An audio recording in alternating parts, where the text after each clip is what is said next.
લાઠી અને બાબરા પંથકમાં આડેધડ ઊભા કરવામાં આવતા પવનચક્કી પ્રોજેક્ટથી ખેડૂતો ત્રાહિમામ પોકારી ઉઠ્યા છે। પવનચક્કી પ્રોજેક્ટના કારણે પડતી મુશ્કેલીઓ અંગે વારંવાર રજૂઆત બાદ પણ કોઈ નિરાકરણ નહીં આવતા આખરે આજે ખેડૂતોએ રેલી કાઢી સૂત્રોચ્ચાર સાથે જિલ્લા કલેક્ટરને આવેદનપત્ર આપ્યું। અમરેલી જિલ્લામાં વિન્ડ પાવર પ્લાન્ટ ધીમે ધીમે વધી રહ્યા છે। ખાસ કરીને બાબરા અને લાઠી પંથકમાં સૌથી વધુ વિન્ડ પાવર પ્લાન્ટ કાર્યરત છે। સેંકડો વિન્ડ પાવર ઊભા થઈ રહ્યા છે, પરંતુ આ પવનચક્કીના કારણે ખેડૂતો ભારે મુશ્કેલીમાં મુકાયા છે। મહાકાય કંપનીઓ દ્વારા સરકારી નિયમો નેવે મૂકીને કામ કરવામાં આવતા હોવાથી સાથે જ ખેડૂતો સાથે કંપનીઓ દ્વારા દાદાગીરી કરવામાં આવે છે। ખોટી પોલીસ ફરિયાદ કરીને ખેડૂતોને દબાવવામાં આવતા હોવાના આક્ષેપો ખેડૂતો દ્વારા કરવામાં આવ્યા છે। અમરેલી જિલ્લાના બાબરા તાલુકાના લાલકા, નીલવડા તેમજ હરસરપુર તેમજ પૂંજાપાદર સહિતના ગામોમાં વિન્ડ પાવર પ્લાન્ટ કંપની દ્વારા ખેડૂતના ખેતરમાં ગેરકાયદેસર રસ્તાઓ કાઢવામાં આવે છે। ગૌચરની જમીનમાં અને નદીના પટમાં પણ વીજ પોલ ઊભા કરી દેવામાં આવે છે, જેના કારણે આવતા દિવસોમાં ખેડૂતો માટે ખૂબ જ મોટી મુશ્કેલી ઊભી થઈ શકે છે। આ મુદ્દે આજે બહોળી સંખ્યામાં પીડિત ખેડૂતો એકઠા થઈ રેલી કાઢી હતી। ભારે સૂત્રોચ્ચાર સાથે જિલ્લા કલેક્ટરને આવેદનપત્ર આપ્યું હતું, ન્યાયની માંગ કરી હતી। આ સાથે એવી ચીમકી પણ ઉચ્ચારી હતી કે આવતા દિવસોમાં ખેડૂતોનો અવાજ સરકાર નહીં સાંભળે તો ઉપવાસ આંદોલન કરવામાં આવશે। Reporting by Jainik Sojitra, Amreli. ઉદ્યોગ વિકસાવવાની લાઈમાં આડેધડ પવનચક્કી નાખવાના જે કામ ચાલી રહ્યા છે તેમાં ખેડૂત પરેશાન થતો જાય છે। ખેડૂતોને ડબલ આવક કરવા માટેની વાતો કરનારી ભારતીય જનતા પાર્ટીની આ નિષ્ઠુર સરકારે જે પ્રકારના પ્રયાસો કર્યા છે તેના કારણે ખેડૂત આજે બરબાદ થતો જાય છે। રોજ દિન પ્રતિદિન આત્માવલોકન કરી રહ્યા છે। ડબલ આવક કરવાના ખોટા સપના દેખાયા અને આજે ડબલ ઇનપુટ થયા છે। ખેડૂતનો કપાસ હું સાંસદ હતો ત્યારે 1600 રૂપિયા વેચાતો હતો, આજે 15 વર્ષ બાદ 1400 રૂપિયામાં ખેડૂતનો કપાસ વેચાઈ રહ્યો છે। ડુંગળી અને બીજી ખેડૂતોની જણસમાં આયાત કરવાના નામે ખેડૂતોને પૈડા ઉપર પાટું મારવાની વાત છે। 2000 જેવી નજીવી રકમ આપીને ખેડૂતોને બરબાદ કરવા માટેનું જો કોઈ પાપ કરતું તો ભારતીય જનતા પાર્ટી છે। આજે બાબરા તાલુકાના લાલકા મુકામે પવનચક્કીના નામે જે ઉદ્યોગપતિઓ છે ભારતીય જનતા પાર્ટી સાથે જોડાયેલા આ બધું ડુપ્લિકેટ ચાલી રહ્યું છે। મને તો લાગે પવનચક્કીઓ પણ ડુપ્લિકેટ તો નથી ને, તેની પણ તપાસ કરવી કરવી। તંત્ર આજે એની સાથે હળી મળી ગયું છે। પોલીસ તો જાણે એના માટે જ કામ કરતી હોય તેવું લાગી રહ્યું છે। રોજ દારૂ પકડાઈ રહ્યો છે, આયુર્વેદના નામે પીણા પકડાય। 1 વર્ષ આ સરકારને થયું, 1 વર્ષમાં વિકાસના નામે ઝીરો છે। અમરેલી જિલ્લાના તમામ ધારાસભ્યો નિષ્ફળ ગયા છે।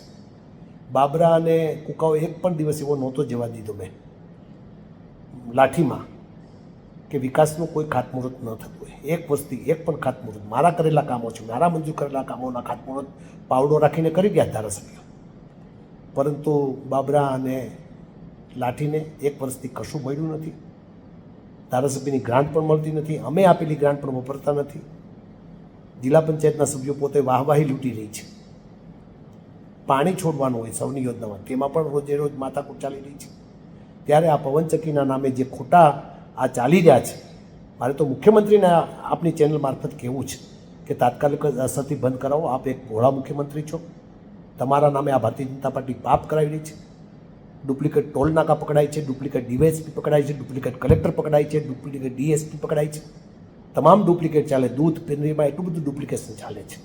જીરું ડુપ્લિકેટ પકડાડો, પુરુષોત્તમભાઈ રૂપાલાનો પીએ ડુપ્લિકેટ પકડાડો, એમએલએ ડુપ્લિકેટ પકડાડો। હવે કેટલું ડુપ્લિકેટ ચલાવવાનો છે? આ પવનચક્કીઓ પણ ડુપ્લિકેટના નામે આજે લૂંટી રહી છે, તેને તાત્કાલિક અસરથી બંધ કરવામાં આવે અને ખેડૂતોને મદદ। હરસરપુર દેવાળિયાની જે પવનચક્કી બંધ કરી હતી તેને ફરી વખત પૈસા લઈને હપ્તા લઈને શરૂ કરવામાં આવી છે, તેવો સીધો હું આક્ષેપ કરું છું। કેમ કોઈના પેટના પાટે અહીં હલતું નથી? અને ચૂંટાયેલા ધારાસભ્ય તમે શું કરો છો? ચૂંટાયેલા સાંસદ તમે કશું કરી શક્યા નથી, ત્યારે ખેડૂતોને લૂંટવાનું બંધ કરો, આ પાપ કરવાનું બંધ કરો, તેવી મારી અપીલ છે। રાજેન્દ્ર શેખવા, આજ રોજ અમે બાબરા તાલુકામાંથી આપ જોઈ રહ્યા છો જે બાબરા તાલુકાના ખેડૂત ભાઈઓ છે, છેલ્લા ઘણા સમયથી બાબરા વિસ્તારમાં, લાઠી વિસ્તારમાં પવનચક્કીઓ કંપનીઓના જે અલગ અલગ કામ હાલતા હોય છે, સરકારનું જે પ્રોજેક્ટ છે કે ગ્રીન એનર્જી, એટલે એ બાબતે એ તો બરાબર છે, પણ સાથે સાથે આજે આપ જોઈ રહ્યા છો એ તમામ ખેડૂતો ક્યાંય ને ક્યાંય એ કંપનીના ભોગ બનેલા છે. આજે આપણે કોઈ એક વસ્તુ સારી કરવા જતા હોય તો પાછળ 3 વસ્તુ ખરાબ નથી થતી ને એનો આપણે ખ્યાલ રાખવો પડતો હોય. એવી જ રીતે આ જે જોઈ રહ્યા છો એમાં ઘણા ભાઈઓ પોતે કોઈ ખંડણીના કોઈની ઉપર ફરિયાદ દાખલ થયેલી છે, કોઈની ઉપર મારામારીની ફરિયાદ દાખલ થઈ છે. આ છેલ્લા અમે એક આરટીઆઈ દ્વારા માહિતી મંગાવી ત્યારે જાણવા મળ્યું કે છેલ્લા 1.5 વર્ષની અંદર 300 થી 400 એવી રજૂઆતો આવેલી છે પવનચક્કી કંપની વિરુદ્ધની, જેમાં ક્યાંય ને ક્યાંય ખેડૂતો સાથે કોઈ અન્યાય થયેલા હોય. જેવી રીતે કે રોડ રસ્તા માટે જે જમીન બાજુમાંથી નીકળતા હોય તો રોડ રસ્તા કરી નાખ્યા હોય અનલીગલી રીતે કે મંજૂરી વગર, ક્યાંય ને ક્યાંય પોતાની સહમતિ ખેડૂતોની લેવામાં ન આવેલી હોય અને પવનચક્કી ઊભી કરી હોય. કોઈ જગ્યાએ વીજ પોલ તળાવમાં નાખી દેવામાં આવેલા હોય, હોકળામાં નાખી દેવામાં આવેલા હોય, નદીમાં નાખી દેવા આવેલા હોય. અલગ અલગ પ્રકારે એન પ્રકારે આ ખેડૂતોને ક્યાંય ને ક્યાંય આ કંપની દ્વારા હેરાનગતિ કરવામાં આવે છે. અમારી માંગ એવી જ છે કે સરકારશ્રીના નિયમ મુજબ જે કલેક્ટર સાહેબની ગાઈડલાઈન હોય એ ગાઈડલાઈન મુજબ જ કામ થાય અને જે આ ખેડૂતો છે એને કોઈ પ્રકારનું નુકસાન ન થાય, આ એક હેતુથી અમે આજે અમરેલી કલેક્ટર કચેરી ખાતે કલેક્ટર સાહેબને આવેદનપત્ર, સમસ્ત બાબરા તાલુકાના ખેડૂતોથી આવેદનપત્ર પાઠવવા માટે આવેલા હતા. અને આગામી સમયમાં જો આ યોગ્ય નિર્ણય નહીં આવે તો આ તમામ ખેડૂતો દ્વારા અનશન કે આમરણ ઉપવાસ પણ કરવામાં આવવાના છે તેવી અત્યારે અમે અહીંથી કલેક્ટર સાહેબને રજૂઆત કરેલ છે. આગામી સમયમાં અમે સરકાર પાસે અપેક્ષા રાખીએ કે આ બાબતને થોડીક સિરિયસ મેટર ગણીને આ બાબતથી ખેડૂતોને ન્યાય મળે એવી વસ્તુ કરે અને ખેડૂતોને ન્યાય આપે. અને તાત્કાલિક ધોરણે પહેલાં તો જેટલી પવનચક્કીઓ થઈ ચૂકી છે એમાંથી અમારા જાણવા મુજબ, અમારી માહિતી મુજબ 30 થી 40% પવનચક્કીઓ એવી છે કે જે અનલીગલી ઊભી થઈ છે. જેવી રીતે કે એની કોઈ જ્યારે ઊભી કરવાની હોય ત્યારે કોઈ મંજૂરી ના લીધેલી હોય કે સરપંચ પાસેથી એનઓસી ના લીધેલી હોય, ગ્રામ પંચાયતની મંજૂરી ના લીધેલી હોય, એવી ઘણી ક્ષતિઓ છે. બીજા નંબરમાં જો આની ગંભીરતાથી તપાસ કરવામાં આવે અને આની કદાચ એસઆઈટીને કે ગમે એને તપાસ સોંપવામાં આવે ને ઊંડી જો તપાસ કરે તો મારા અંદાજે ઓછામાં ઓછા 3 થી 4 હજાર જેટલા વીજ પોલ જે છે એ ગૌચરમાં નાખેલા છે વિના મંજૂરી. ગૌચરમાં કોઈ દિવસ કોઈ મંજૂરી મળતી નથી. એવી જે આપણે સુપ્રીમ કોર્ટની જે ગાઈડલાઈન છે કે ગૌચરમાં કોઈ ઉપયોગ બને ત્યાં સુધી ન કરવો, અને કરે તો એને પછી એટલી જમીન બીજે ફાળવવી પડતી હોય છે. તો આવી રીતે અનલીગલી રીતે વીજ પોલ પણ ઊભા કરેલા છે, એની ખાસ કરીને તપાસ કરવામાં આવે એવી અમારી અહીંયાથી ખેડૂતોની માંગ છે. આપ જોઈ રહ્યા છો સાહેબ, મારી સાથે અત્યારે જે આ ખેડૂત છે તો આ જ ભાઈના એક જે એમના દીકરાના જે ધર્મપત્ની હતા એમની ઉપર હુમલો કરવામાં આવ્યો. આ લોકોની પહેલાં રજૂઆત હતી કે અમારા ખેતરમાંથી ન નીકળવું, તો અનલીગલી રીતે એના ખેતરમાંથી રસ્તો કાઢ્યો. હા, એની ઉપર ગઈકાલે ખંડણીનો કેસ કરવામાં આવ્યો. એના પહેલાં એક મારી સાથે જયસિંહભાઈ રાઠોડ છે, એણે કલેક્ટર સાહેબમાં 1.5 મહિના પહેલાં અરજી આપે છે. 1.5 મહિના પહેલાં એને જે પવનચક્કી કંપનીની દમન માટેની અરજી આપે છે તો એની જ ઉપર ખંડણીની ફરિયાદ થઈ જાય છે. આવીને આવી ફરિયાદો પવનચક્કીના કોન્ટ્રાક્ટરો જે એની નીચે જે કામ આપેલા હોય એ લોકો દાદાગીરી કરે છે. એમાં અલગ અલગ ઘણી છે કે ક્લીન મેક્સ છે, સુઝલોન છે, અત્યારે નવી સુઝલોન આવી છે, ઘણી કંપનીઓ જે વિવિધ કંપનીઓ જે આવી છે એ દાદાગીરી કરે છે. અને આપ દ્વારા જે કલેક્ટરને આવેદન દેવામાં આવ્યું ત્યારે આપણે પૂછવામાં આવ્યું કે ફોરેસ્ટ ખાતો દ્વારા કાંઈક આપણે માહિતી આપી, એ બાબતે શું છે? મારા દ્વારા મેં એક અરજી કરેલી હતી કે મોટા દેવળિયા ખાતે જે રિઝર્વ ફોરેસ્ટ છે ત્યાં અનલીગલી રીતે વીજ પોલ નાખવામાં આવેલા હતા જે પવનચક્કી કંપનીના. તો મેં ફોરેસ્ટવાળાનું ધ્યાન દીધું તો એ લોકોએ મને એવો જવાબ આપ્યો મૌખિક કે આ અમને પણ ખ્યાલ નહોતો. ત્યારબાદ એ લોકોએ જે ક્લીનમેક્સ કંપની છે એને નોટિસ આપેલી કે તમારા વીજ પોલ છે એ 12 દિવસમાં હટાવી દેવાના. ત્યાર પછી પણ 12 દિવસમાં એ વીજ પોલ હટાવ્યા નહોતા અને પાછી એ લોકોને વીજ પોલ નાખવા દીધા. પાછી મેં અરજી કરી અને એના વિડીયો ઉતારીને એનું સાહેબનું મેં ધ્યાન દોર્યું ત્યારે એ લોકોએ પાછી એને નોટિસ આપી કે તમને અમે 25 દિવસનો સમય આપે. એટલે તમે વિચારો, એક તો પહેલાં એવો જવાબ આપે છે કે આ અનલીગલી નાખેલા છે એવું સ્વીકારે છે, ત્યારબાદ એને 12 દિવસ હટાવવાનું કહે છે, ત્યારબાદ પાછા એને સમય આપે છે. એટલે ક્યાંય ને ક્યાંય આમાં તંત્રની મિલીભગત છે સીધું સાબિત થાય. મારું નામ જયસિંહભાઈ બોગાભાઈ રાઠોડ, હું લાલકા ગ્રામ પંચાયતનો સભ્ય છું. મારી વાડીની બાજુમાં લોકેશન ઊભું થાય છે તે પવનચક્કી, તેના હું એને પૂછપરછ કરવા ગયો તો એને મારી માથે ખંડણીનો ખોટો કેસ દાખલ કર્યો છે બાબરા, અને રોજ ધમકી દે છે. કોણ ધમકી આપે?